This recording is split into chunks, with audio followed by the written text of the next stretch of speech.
shoot there. Shoot. Ah, no. Ayan mga vlogs, ang ganda ng araw, Sabado. Sayang, makapag fishing man lang sana, oh. Kailangan mo ng fishing license. Ayan. Tsaka may limit. Limit lang ng I think 5 o 6 per day ang pag nag fishing ka dito sa British Columbia. Ayan. Ang dami ko na siguro napakitang activities dito sa Canada. So may iba naman sana. Tsaka may iba naman yung vlog. Kasi alam mo naman ang buhay sa Canada. Bahay, trabaho. Yeah, weekends lang ang ano, no. I'm looking forward for stuff na kailangan mong like entertainment and stuff. So yeah. Like almost ever like Filipino that I never seen ever in my life. Yeah, they're new. I think most of them, because we haven't been socializing with Filipinos.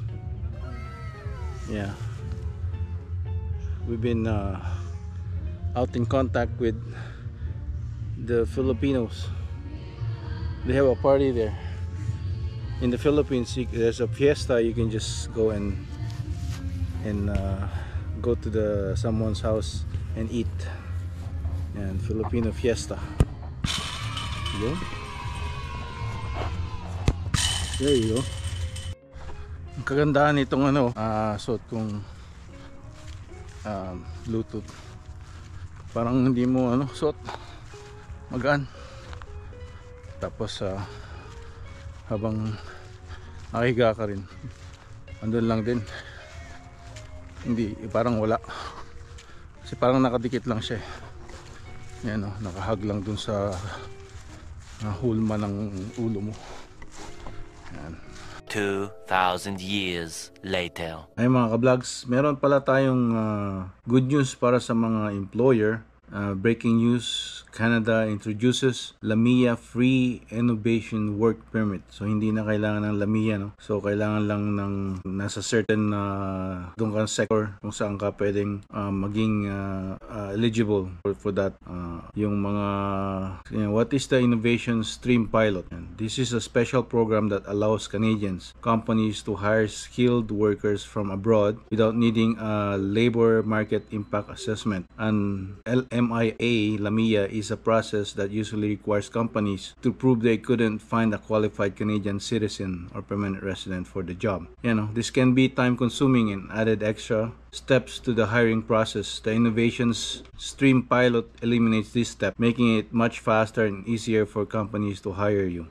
You know, the GHP is a key part of Canada's economic strategy. It aims to speed up the growth of Canadian businesses by providing tailored support services. The main goals are boosting innovation, enhancing competitiveness, driving economic development across various sectors. So who is eligible? Yan. You have a job offer. You have a valid job offer from a company participating in the Global Hypergrowth Project, GHP. These are companies focused on innovation and growth. So high-skilled occupation. No? The job offer must be in high-skilled occupation, National Occupational Classification, or NOC levels 0, 1, 2, or 3. These are the jobs that require a lot of education and training. So meet wage requirements. The salary offered must be at least the median wage for that job in the area where you'll be working. This ensures you're paid fairly. Skills and qualification. You must have the skills and qualifications listed in the job description.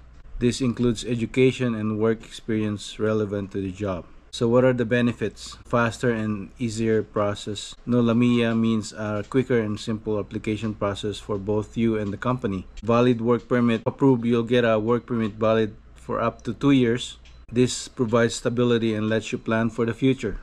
Open work permit for family. Spouses and dependents of approved workers can get open work permits, allowing them to work for any employer in Canada. So when does the pilot program ends? Innovation Stream Pilot is currently running until March 22, 2026. So you have a almost 2 years from now, July, and then July of 2025, and then almost 2 years. This is a great opportunity for skilled workers to get work permit in Canada. Is this program right for you? If you are a highly skilled worker in a high demand field, this program could be a great way for you to work and live in Canada. Check with Canadian companies participating in the GHP to see if they have job openings that match your skills and experience. So, impact on Canada's economy. The innovation stream pilot is expected to have a significant impact on Canadian businesses and the broader economy by attracting and retaining global talent, enhancing competitiveness in the global market, supporting economic growth and innovation across various industries. The pilot will run until March 22nd, 2026, and its success will position Canada as a leader in attracting highly skilled foreign workers. So in conclusion, the new Canada Innovation Work Permit, part of the Global Hypergrowth Project, marks a major step forward in facilitating the recruitment of skilled foreign workers. By eliminating barriers like the LAMIA requirements and offering extended work permits, Canada is making significant strides in remaining competitive in the global market. This initiative supports economic growth and innovation, benefiting both Canadian businesses and foreign workers. So ayan mga kablogs, ang kailangan lang is job offer. Pagka yung mga NOC 0, 1, 2, and 3, I think it's mga highly skilled workers. Just Google that one. NOC, I believe mga doctor, ganyan. So ayan, I googled the NOC 0, 1, 2, 3.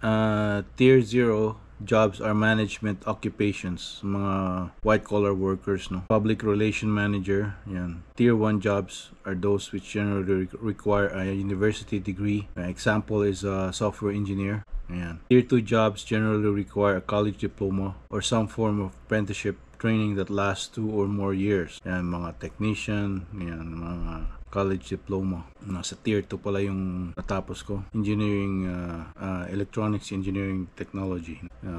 Like in the mid-90s. So, NOC skill type tier 2 or 3 is skilled jobs.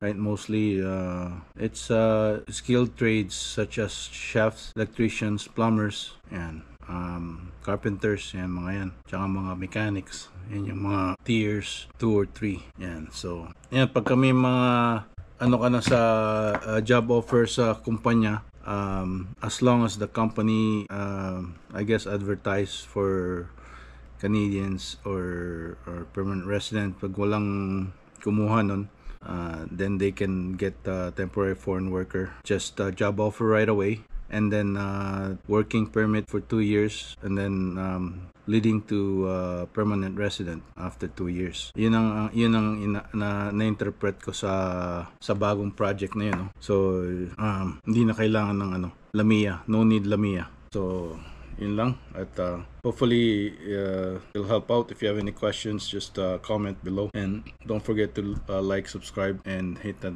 notification bell para updated kayo sa ating mga videos.